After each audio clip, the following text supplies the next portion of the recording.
reading. I'll Oh, tell you. gosh. But there was like a number of them there that I thought were duplicates, but I wasn't sure. It kind of felt that way. Whistleblower protection is in place and. Yeah.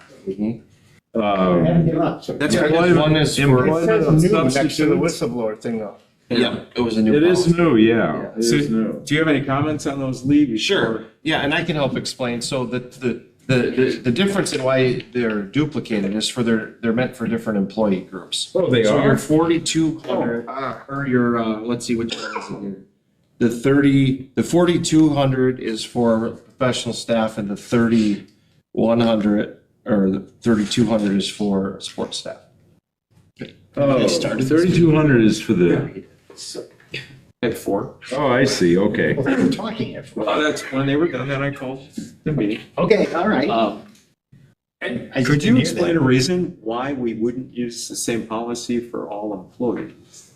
And that's, I guess, in my head, I'm going, why? I mean, is there a I subtle don't know why that difference? is either, because I've seen a duplicate, a literal word for word duplicates in other areas where they put it several Because times. sometimes with the classification of support, and correct me if I'm wrong, Mike, no, you know, in support staff handbooks, there may be different language than in professional staff Yeah. handbooks. Right. And so you'll see this actually you'll see mirroring policies like that in things like compensation and things like, you know, some of these things that apply to both, but maybe slightly different. So that's the reasoning why they have both. And sometimes they align perfectly, and sometimes they don't, depending on what our language is and our handbook and other things that, or the board decides to handle them differently. Because again, remember, when you're looking through these, you'll see the different options that we had to choose. And so they don't necessarily need to be the same. Sometimes they're different, but sometimes they are the same because we've chosen to keep both employee groups handled the same. But it is, Just but it is, number them differently. yeah, and it is up to the board whether they wanted to keep them, you know, the same or different. But we would generally, when we can, we try to keep them very consistent between both. Yeah, okay. Yeah. Yeah, they're pretty consistent, I Yeah. think. Yeah. And you then know, the new policy. there's the whistleblower thing. Yeah, so just so you're aware too, it's really good news that we're starting to see the word new behind some of these because it means we've caught up with a lot of the other ones that we were very, very behind on. So those are new to our district. Then there's compensation for part-time staff. That's pretty much the same, I think. And then employing substitutes. Yeah. Which I find one draft to be employing substitute. In the second paragraph, only sentence, it says the names of potential substitute personnel and the positions in which they may substitute shall be maintained by the, and then there's nothing in there. Where are you, Carrie? Where are you? In employment of substitutes, where is it? Yep. First, second paragraph. Yeah, I have the same thing marked. Yeah. The names of potential substitute personnel and positions in which they may be substituted shall be maintained by the, and then there's a blank to be filled in, and the blank is not filled in. That's the first one that I had marked to talk about. Yeah. Is that Lost as to where you are. Okay, which number? if you look at, are you looking at the employment of substitutes policy? I am, and I'm. Okay, There's- go down. There's two of them, yeah. Okay, this is 412004. Okay, sorry about that. Go down to where you just see a blank line, which would be 4 lines down from employment of substitutes. Yeah. The names, starting with the names. Maintained by Office of Human Resources is what it should be. Right. Okay, Yeah, So sorry, I- that was not entered in there. I would move to add Office of Human Resources onto this policy. Oh, yeah. Second. I don't know. Thank you. Any other discussion on that? Those things happen. On what? Adding on that policy, if you have it pulled up, it says the names of potential substitute personnel and positions in which they may substitute shall be maintained by the Office of Human Resources. Understandable, yep. Why isn't that just plowed in? Yeah, no kidding. Plowed into the other? I don't know. Employment of substitutes, the board recognizes the need for to procure the service of substitutes. Why isn't it substitute teachers? So we have a motion. Is there any other discussion on that motion? Oh, we do have. Yes, Motion to add, Okay, Office of Human Resources. yes. Yeah, all those in favor say aye. Aye. Opposed say nay. okay. And that is changed. One second. Michael, I was just going to ask you before we get going on some of this, do you have any examples of when those two different employee groups actually would have used different policies? I mean, in your HR work or? Yeah, I can't think of one specifically offhand, but I do know as I work through some of these policies at different times, you know, X policy is more applicable to professional staff versus hourly staff or something of that nature. Okay. When you look at the handbook has, I'll just guess at this. 85% of the language is identical. Right. But 15% matches the group, support or professional. Yeah. So, you know, I don't know specific examples I can just rattle off. God, I was thinking of you when I was reading this stuff, and I thought, oh, Mike probably has these committed to memory. Yeah. And then I thought, wow, what are the stuff your head full of? I Yeah. don't enjoy policy that much here. Any other policies? Yes. Yeah, I have some, but first I want to just make a point of clarification because I've been thinking about our whole process here. And the truth is, if we're going to amend them, we have to do it here so that they go to the board meeting complete. Because if we amend them at the board meeting, we literally have to hold them over to the next board meeting. Yeah. Because you can't amend and pass them at the same meeting. That's So good. that's why I wanted to make sure I was amending here. I would like to look at, sir, since you asked, the use of social media policy. Oh, God, that was a difficult one for me, I'll tell you. And I would like to move that at the bottom of the first page, we choose option 1 rather than option 2. The What's district the number on maintains this its. This one is This is, 7544. Yeah. Yep, there it is. I had to scroll back up. Yeah. God, this one just, honestly, The just, bottom. It basically just Bottom of changes the first page. It removes comments. Yes. Yeah, That makes sense. yeah, I Yeah. think so too. It'll get hairy. Okay, I'll second the motion. you'll second the motion? Yeah. Yeah, and if I could just speak to it. My reason for this is our posts are out there to inform people. Right. Yeah. Not, we aren't really using social media. We're using social media As a newspaper. as a signpost. Right. Yeah. You know, as a posting board. And that's fine. And people who want to comment on our postings, they're free to take our postings and put them in their own Facebook, Instagram, whatever, and put their comments there. We're just saying, one of the places where that conversation isn't going to take place, because it's not helpful for what we're trying to do, is on the district site itself. So that would be my rationale. Yeah, okay. And I- So that I Actually, it's very interesting because these recommendations were filled out long before this first meeting of our Public Relations Committee.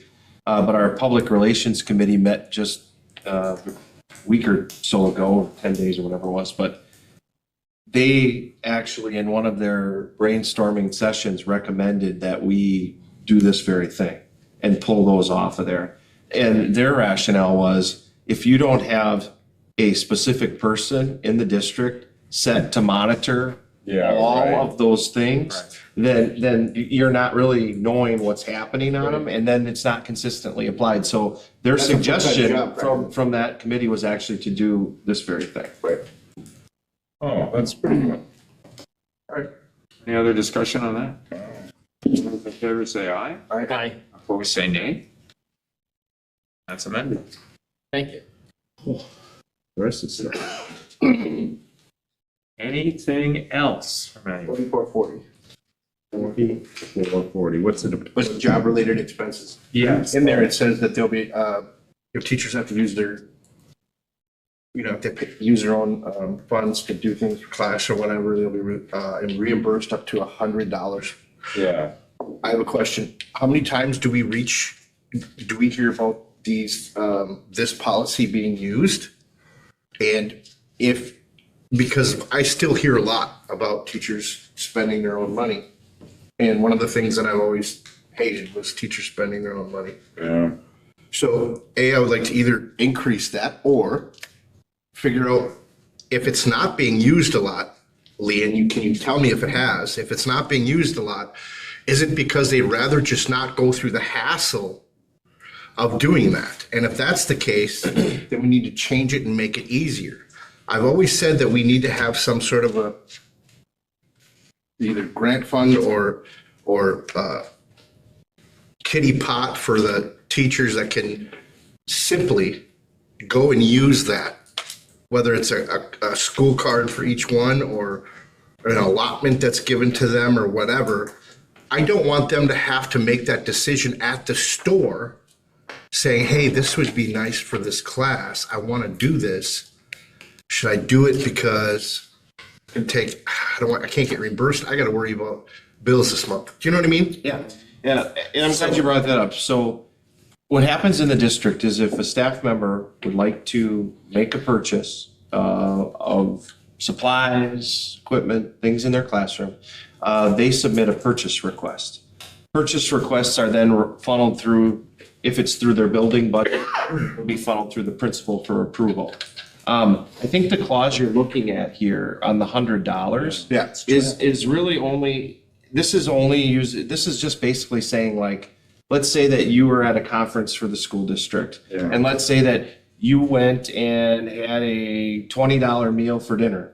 And somehow have a along the way, document, you yeah. lost your darn receipt. Yeah. This is saying that we would make an exception for you if it was only up to $100, if you had some mistake and you, for example, something. lost your documentation. Yeah. In other words, we would, that's what this clause is about. But to speak to your other thing, yeah, our budget system is set up to where if teachers need something in their classroom, they request it. We also have within our district, at our central supply location at MSC, we have essentially a ton of like commonly used supplies that teachers would use in their classroom. And we now have a system for them to request those things right through that. It used to be like a form you filled out and had your principal sign it and this type of thing. Now it's really all electronic and they're able to go in and select the things that they need.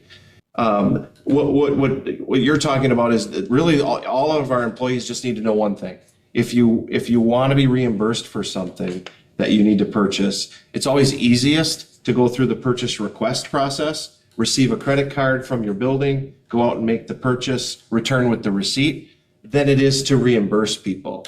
So we've been really encouraging people to use that process rather than reimbursement. But in the case of reimbursement, the only thing it has to do is be pre-approved. So in other words, if you needed to get something, you just have to approve it through whoever is responsible for your budget. But those things shouldn't happen unless they're not things that we would buy for a classroom. For example, if a teacher wanted to buy Skittles and had Skittles in their classroom, that's up to them. But the district's not buying those things. But things like, But don't you think that we should? I'm just throwing it out. you have grant money that actually does those types of things. Right, and how much of a pain in that butt is it to go through that process to get that? Because that's where the expense comes in.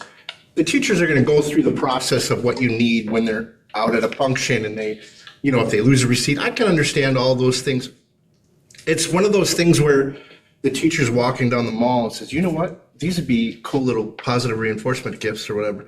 Oh, Christ, I'm not gonna go through the process of getting reimbursed for that. I want them to be able to say, oh, I'll get that. That's not a big deal. I'll bring it in and let the principal know and I'll have the money by the end of the day. I want it to be something very simple, very easy. I don't want them to have to fill out a form to go through the US government for approval through the Department of Education and come on. I want to make it easier for them because one of the biggest things teachers have always had problems with, and you guys have been teachers, is spending money on your own. And that is the type of money that they spend. It may not be things that we're gonna give them. I understand we give them everything. But we want teachers to explore their creativity and things like that. So one of the things that they do is they're out in the world and they see these things, so they can't do it because it's going through jumping through hoops and ladders. That's just my own thing.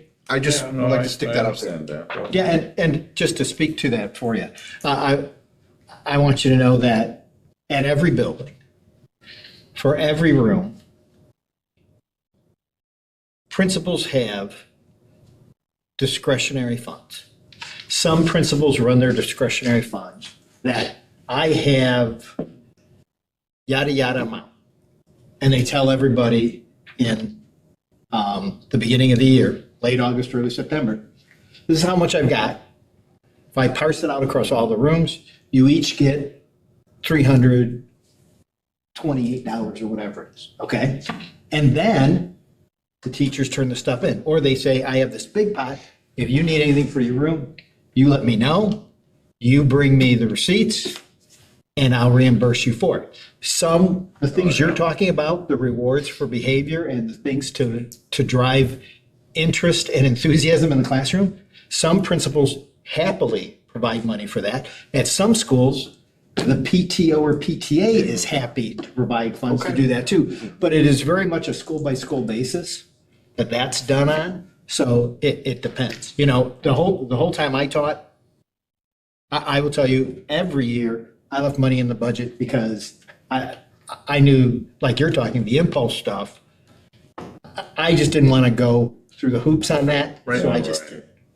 All right. So, I mean, it's just one of the biggest things that I hear Yeah. is teachers spending their own money. And I mean, we have all these reasons and things saying that it's doesn't need to happen, but yet it does. So I'm I don't know what to think about it. I've never been a teacher, so. We, they do get to deduct up to $400 Yeah. on their taxes. Yeah. too, if they do that. That doesn't work. I know it's not much. we have things that, is this the same for administrators or is there a separate one for administration? No, this would cover, Anybody? this is job-related expenses for the Okay. district. Do we have a list of what is a job expense? Yeah, it's laid out in this policy. For example, payment reimbursement rates for per diem meals, lodging, and mileage shall be set by the board annually. The board shall establish mileage rates, which we use in accordance with the Federal Internal Revenue Service. Unauthorized expenses include but are not limited to alcohol, movies, fines for traffic violations, and entertainment of entertainment, meals, or lodging of spouses or guests. So it really goes through, like, for example, if you need airfare to get somewhere, it talks about commercial airfare costs in excess of the basic, least expensive, unrestricted accommodations class offered by commercial airlines are unallowable except when such accommodations would require, so like all these things are spelled out. In addition, when you go, at least these were the old forms, and I assume we still use them, when you fill out a staff travel form, it specifies on there what is allowable. And there's limits. You can't exceed limits. Right. For example, I just went somewhere, but I think it was like, $10 for breakfast, 15 for lunch, and 30 for dinner or something. And what we'll just generally do is we'll lump that and say, okay, that's the per diem that you can have under allowable rates. It's not, those aren't up-to-date numbers though, right? That you just gave, you just kind of threw out. They weren't. I don't $10, think they were up to $15. date. Yeah, no, I don't think so. That's just an example. But that's not like the real numbers. I mean, you Well- give them more than $10 for breakfast, yeah? I don't know. I gotta look it up. It's not much more than that. You know that you can't even get McDonald's. I too. And Oh, I understand the staff travel and doing. You can't even get those kind of McDonald's. things, But my Oh, yeah. concern is, Yeah, can't you?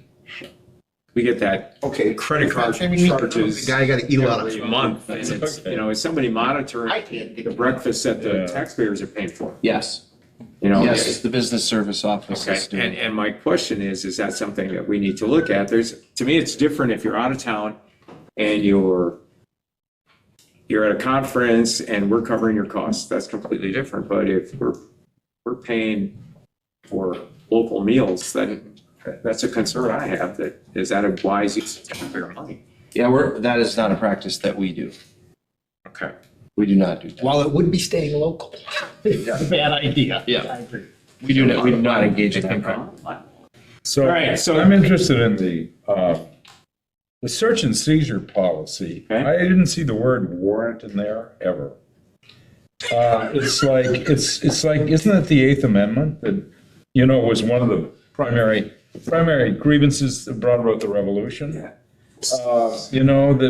I remember teaching that stuff, but you can just bust into a kid's locker, or you can search his body, or her body without, The rules are different in schools. When I was in Wow. AP, we were able to ask, if I asked the SLO to search a locker or search a student, state law allows them to do that. They do. Yeah. Holy wow.